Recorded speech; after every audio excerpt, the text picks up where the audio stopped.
Empecemos con este relato. Me costó decidirme, pero quiero compartir mi experiencia con más personas. Soy de Cusco, nacido y criado en una familia humilde. Mi padre falleció cuando era niño, y mi madre y hermanas hicieron enormes sacrificios para que yo pudiera superarme académicamente. Aunque siento que al final quizás las decepcioné, aunque nunca lo sabrán. Fui un estudiante destacado y conseguí una beca para estudiar en la Universidad Nacional de San Antonio Abad en Cusco. Después de graduarme, gracias a un amigo, me involucré en la campaña de un conocido candidato al gobierno regional hace algunos años. Me decidí a ascender y hacer todo lo necesario para dar una mejor vida a mi familia, incluso si eso significaba interactuar con gente que no me agradaba. Así fue como lo logré y me mudé a Lima, comenzando como asistente de un asesor de campaña al que llamaré Diego por mantenerlo en el anonimato. Él desafió todas mis expectativas. Un hombre cuya brillantez política y astucia estratégica me dejaron atónito desde el primer momento en que lo conocí. Era un genio en su campo, capaz de leer las complejidades del juego político con una claridad y precisión asombrosas. Su presencia llenaba cualquier habitación, su voz resonaba con autoridad y su mirada penetrante dejaba claro que estaba destinado a grandes cosas. Él era mi mentor, mi guía en el turbulento mundo de la política. Bajo su tutela, aprendí más de lo que jamás hubiera imaginado posible. Me enseñó no solo las artes de la persuasión y el manejo de la opinión pública, sino también la importancia del coraje y la integridad en un mundo donde la ambición a menudo eclipsa la moralidad. Su temperamento exigente y su intolerancia hacia la mediocridad me empujaron a superar mis propios límites, a esforzarme por la excelencia en todo lo que hacía. Su confianza en mí me inspiró a seguir adelante incluso cuando enfrentaba los desafíos más difíciles. Y su sabiduría, forjada en las trincheras de la política, me guió a través de los laberintos del poder con una certeza que solo un verdadero maestro puede ofrecer. Recuerdo vívidamente la primera vez que me enfrenté a algo completamente inesperado. Era un tiempo electrizante en la campaña, nuestras estrategias estaban dando frutos y las encuestas empezaban a inclinarse a nuestro favor. Mi jefe, visiblemente satisfecho con el progreso, anunció que organizaría una celebración. Imaginé una reunión íntima, tal vez en un local discreto con algo de alcohol y música para despejar las tensiones del equipo. La realidad superó cualquier escenario que hubiera podido imaginar. Nos citaron en una hacienda en las afueras de Lima, un lugar poco conocido, pero al llegar sentí mucha majestuosidad pero a la vez envuelto en un halo de misterio. A medida que nos acercábamos, la imagen típica de una fiesta se desvanecía, en lugar de encontrar un ambiente relajado, lo que se desplegaba ante nosotros era una escena mucho más elaborada y, ciertamente, más inquietante. La hacienda era imponente, un vasto terreno rodeado de un paisaje impresionante que acentuaba su aislamiento. A la entrada, un arco de bienvenida adornado de manera extravagante con luces y telas daba un aire casi carnavalesco. Pero era la presencia de vehículos de lujo y camionetas con emblemas de diversos partidos políticos lo que introducía una atmósfera de conspiración. No eran solo los autos los que insinuaban la confluencia de fuerzas ocultas, también lo hacían las miradas calculadoras y los saludos cómplices entre figuras que, en público, se mostraban como adversarios irreconciliables. Al cruzar el umbral de esa gran casa, el ambiente se sentía cargado, una mezcla de euforia contenida y la tensión palpable de los secretos no dichos. La decoración interior era tan opulenta como la fachada, con luces tenues y música ambiental que resonaba a través de los salones y pasillos adornados con antigüedades y arte de valor incalculable. La gente reunida allí, incluyendo rostros conocidos de la política y empresarios de alto perfil, se movía en un baile delicado de conversaciones susurradas y risas forzadas. Lo que inicialmente esperaba que fuera una noche de celebración informal, se reveló como un encuentro de poderes fácticos, donde las alianzas se tejían en la sombra y los acuerdos se sellaban con brindis entre enemigos. Todo ello en un lugar que, bajo su fachada de festividad, escondía dinámicas que definirían el futuro político de nuestra región de formas que apenas comenzaba a comprender. El momento cumbre de la noche llegó con la entrada de dos candidatos prominentes, conocidos tanto por sus cargos importantes como por su antagonismo público. Uno de ellos representaba a un partido tradicionalmente conservador, conocido por su defensa férrea del orden establecido y valores tradicionales, mientras que el otro era la cara visible de un movimiento de izquierda, abogando por reformas radicales y una redistribución de la riqueza. En público, sus encuentros eran de marcada oposición, llenos de debates acalorados y críticas mutuas. Sin embargo, en esta reunión privada, su comportamiento no podría haber sido más diferente. Se saludaron con abrazos calurosos y palmadas en la espalda, intercambiando sonrisas genuinas y comentarios amistosos. La familiaridad con la que interactuaban desmentía cualquier noción de enemistad, en cambio, parecían colegas de larga data o incluso amigos íntimos que se regocijaban en la compañía del otro. Este encuentro entre aparentes rivales no solo desdibujaba las líneas entre los bandos políticos, sino que también sugería una realidad más compleja y menos visible para el electorado. A medida que brindaban juntos, riendo y compartiendo anécdotas personales, se hacía evidente que las diferencias ideológicas, tan prominentes en los discursos y plataformas públicas, podrían ser, en ciertos contextos, meras facetas de una política más teatral que sustancial. Observar esta camaradería entre figuras supuestamente opuestas fue una revelación de cómo la política, detrás de las cámaras, podría ser más un juego de intereses compartidos y negociaciones ocultas que la representación de ideologías incompatibles que se promulga ante el público. Esta experiencia fue una lección profunda sobre la dualidad entre la percepción pública y las interacciones privadas en los círculos de poder. A medida que la celebración avanzaba, el velo sobre la oscura realidad política se levantaba. La sala, inundada de alcohol y el denso humo de drogas, adquiría una atmósfera casi irreal. Este exceso revelaba el abismo entre la imagen pública y los actos ocultos de aquellos en el poder. En ese estado de euforia colectiva, mi jefe se acercó para revelarme con un tono sombrío que lo que estábamos presenciando era más que una simple fiesta, era una demostración de cómo realmente se manejan las riendas del poder en el gobierno. A medida que avanzaba la noche, los acontecimientos tomaron un giro aún más surrealista y perturbador. El jefe de la campaña, con una seriedad que contrastaba fuertemente con la festividad general, nos condujo hacia una enorme fogata que habían preparado en un claro cercano a la hacienda. Alrededor de esta fogata, se congregaron todos los invitados, creando un círculo sombrío bajo la luz parpadeante del fuego. En ese momento, el silencio se apoderó de la multitud cuando uno de los líderes extrajo un pequeño cuchillo ceremonial, su brillo bajo el fuego reflejando un destello de fatalidad. Con solemnidad, explicó que realizaríamos un ritual de sangre, un acto para simbolizar nuestra lealtad inquebrantable y el compromiso con los pactos oscuros de esa noche. A medida que describía el proceso, cada miembro debía dejar caer una gota de su sangre en la fogata para sellar el pacto. Sentí un escalofrío recorrer mi espina dorsal. La gravedad del acto y el frío metal que pronto perforaría mi piel me hicieron cuestionar no solo la moralidad de nuestra causa, sino también mi propia integridad. ¿Era este el precio del poder? ¿Era este sacrificio de mi ética personal verdaderamente necesario para pertenecer? Mientras dejaba caer mi sangre en las llamas, una parte de mí se sentía traicionada por mis propias decisiones, una traición que resonaría en los rincones más oscuros de mi conciencia en los años venideros. Este acto, que parecía sacado de otra época o de un culto secreto, nos dejó a varios visiblemente incómodos. Observé con una mezcla de miedo e incredulidad cómo 5 de los presentes se negaron a participar en el ritual. Sus rostros, marcados por la angustia y la disidencia, eran un reflejo vívido de la resistencia interna que yo también sentía. Sin embargo, a diferencia de ellos, no tuve el coraje de manifestarlo abiertamente. Con una frialdad que helaba la sangre, y sin ninguna ceremonia, estos disidentes fueron inmediatamente escoltados fuera del círculo por guardias armados. La separación fue abrupta y ejecutada con una eficiencia perturbadora, dejando un vacío palpable entre nosotros. Minutos después, uno de los miembros del personal de seguridad regresó, portando un estuche metálico que contenía 5 pequeñas botellas selladas, cada una con una única gota de sangre. Para confirmar su compromiso, anunció con un tono que no admitía réplicas. La insinuación era clara y escalofriante, de alguna manera, ya fuera por coacción o miedo a las consecuencias, habían obtenido lo que querían de los que se habían negado a participar.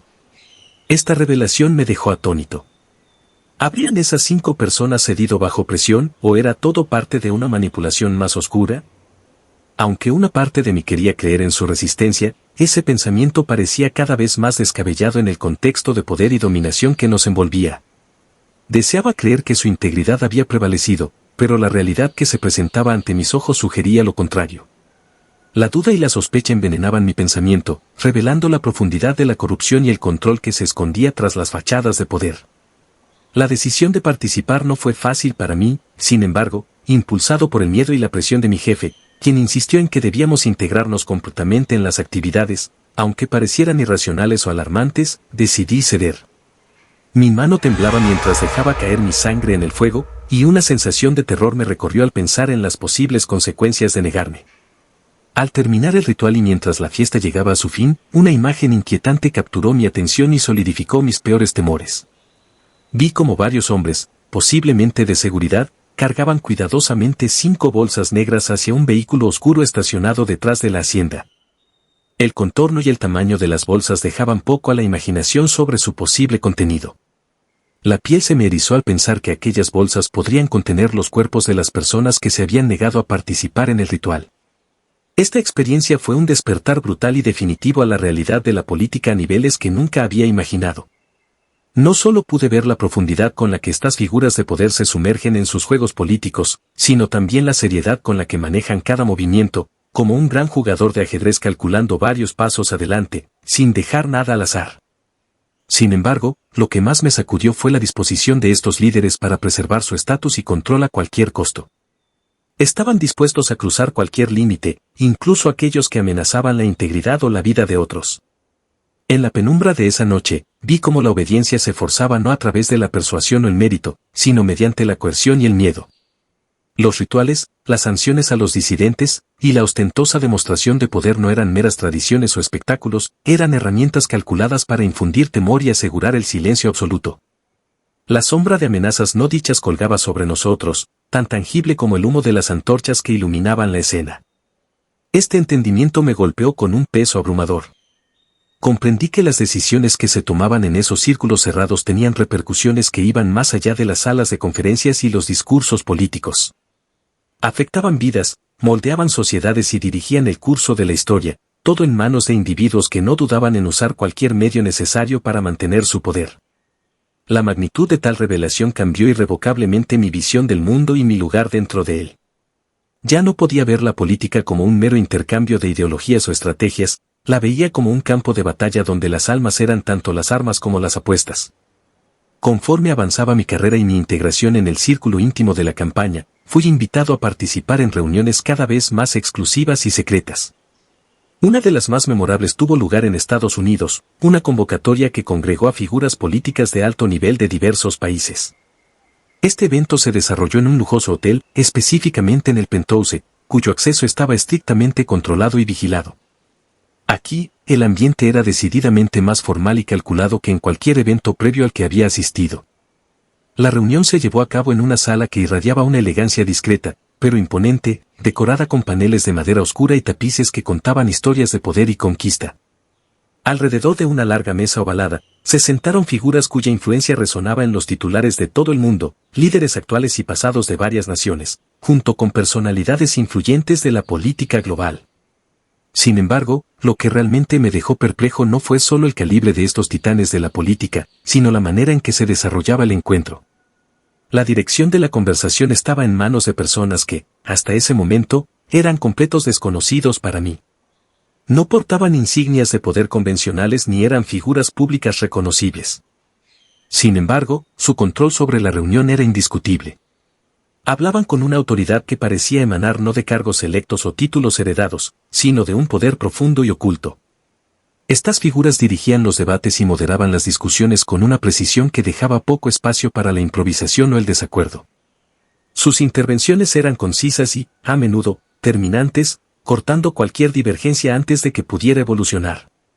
A medida que la reunión avanzaba, me impactó la manera en que estas personalidades desconocidas influenciaban decisiones que resonarían a través de fronteras y generaciones. Cada gesto y cada palabra parecían calculados para moldear las políticas y alianzas discutidas. La solemnidad con la que todos los presentes aceptaban su dirección era testimonio de su autoridad implícita. Era evidente que el verdadero poder no siempre reside en la visibilidad o en el reconocimiento público, sino a menudo en las sombras, ejercido por aquellos cuyos nombres no aparecen en las boletas electorales ni en los acuerdos de paz. Esta dinámica me dejó una impresión duradera y desconcertante sobre la naturaleza del poder global. Comprendí que detrás de cada decisión aparentemente democrática y transparente, puede haber una red de influencias no vistas que operan con una eficacia silenciosa y casi fantasmal. La experiencia fue una revelación de las estructuras ocultas que realmente dirigen los hilos del mundo, una lección que cambió mi entendimiento de la política y redefinió mi percepción del lugar que ocupan los verdaderos centros de poder en nuestra sociedad global. Gradualmente comencé a entender que estas personas desconocidas, me refiere a las que parecía liderar las reuniones, actuaban como intermediarios o representantes de entidades mucho más poderosas. Según lo que pude deducir de las conversaciones y los contextos en los que estas figuras aparentemente desconocidas actuaban en representación de poderes mucho más vastos y oscuros que los gobiernos visibles, muchos eran enviados por poderes corporativos significativos, como la industria armamentista, o por multimillonarios que preferían mantener un perfil bajo, evitando así cualquier escrutinio público de sus influencias y actividades. Estos representantes manejaban las discusiones no solo con un conocimiento profundo de los temas tratados, sino también con una habilidad para dirigir los resultados hacia los intereses de aquellos a quienes servían. Las decisiones tomadas en esos cuartos cerrados, aunque aparecían democráticas, eran, en realidad, orquestadas cuidadosamente para alinear con estrategias que beneficiaban a sectores económicos específicos o agendas políticas privadas. Este nivel de manipulación y control me abrió los ojos a una dimensión de la política global que previamente no había comprendido completamente. La influencia de estos actores desconocidos era palpable y su capacidad para moldear eventos políticos internacionales era indiscutible. Aprendí que detrás de cada decisión política visible, a menudo hay una red de influencias ocultas que operan con impunidad y sin ningún tipo de rendición de cuentas al público. Esta revelación no solo cambió mi percepción sobre la política y el poder, sino que también profundizó mi comprensión de la complejidad y las sombras que envuelven las decisiones que afectan a nivel mundial. Después de mis experiencias en esos círculos íntimos de poder y manipulación política, mi perspectiva sobre la información y las noticias que consumimos diariamente cambió radicalmente. Cada vez que enciendo la televisión o navego por Internet para leer las noticias, no puedo evitar ver más allá de las historias presentadas. Ahora entiendo que detrás de cada titular hay capas de información no reveladas y una serie de intereses que rara vez se hacen públicos. He llegado a comprender que muchas de las noticias son cuidadosamente curadas y, en ocasiones, diseñadas para servir a agendas específicas. Estas poderosas figuras detrás de escena, a quienes he visto actuar en las sombras, manipulan no solo los eventos políticos directos, sino también la forma en que estos eventos son reportados al público. Esto se hace para mantener ciertas narrativas, influir en la opinión pública, y ocultar las verdaderas dinámicas y decisiones que afectan los destinos de las sociedades. Estos manipuladores de la realidad pueden incluir desde magnates de la industria y líderes de grandes corporaciones hasta altos funcionarios políticos que tienen los medios y la capacidad para influenciar a los medios de comunicación. Estos individuos o grupos no solo poseen los recursos económicos, sino también las conexiones necesarias para asegurar que su versión de los hechos prevalezca. Por ejemplo, he observado cómo ciertas crisis o escándalos son amplificados para desviar la atención de otros asuntos más críticos que podrían exponer o perjudicar a estos actores poderosos. Al mismo tiempo, logros significativos de adversarios políticos o económicos pueden ser minimizados o completamente ignorados. La capacidad para moldear la percepción pública es una herramienta poderosa, y aquellos en posición de usarla tienen una influencia profunda no solo en la política, sino en casi todos los aspectos de nuestra vida diaria. Esto me ha enseñado a cuestionar constantemente, a buscar múltiples fuentes y a tratar de leer entre líneas para tratar de discernir la verdad en medio de la presentación sesgada de los hechos. Estas experiencias me han llevado a una comprensión más profunda y sombría de la política y el poder. He visto cómo las alianzas se forjan en las sombras, cómo se manipulan las percepciones públicas y cómo los intereses privados pueden prevalecer sobre el bien común. Pero también he aprendido que la verdadera fuerza reside en aquellos que se atreven a desafiar el status quo, a cuestionar las narrativas prediseñadas y a buscar la verdad más allá de la superficie. Ahora, más que nunca, me siento impulsado a ser un observador crítico, a resistir la manipulación y a buscar la justicia y la transparencia en cada rincón del mundo político. Mis experiencias pueden haberme dejado desconfiado, pero también me han llenado de determinación para luchar por un futuro donde el poder se ejerza con responsabilidad y empatía, y donde la voz del pueblo sea verdaderamente escuchada. Acá te dejo más videos interesantes. Si te gustó, suscríbete para más relatos, mitos y leyendas.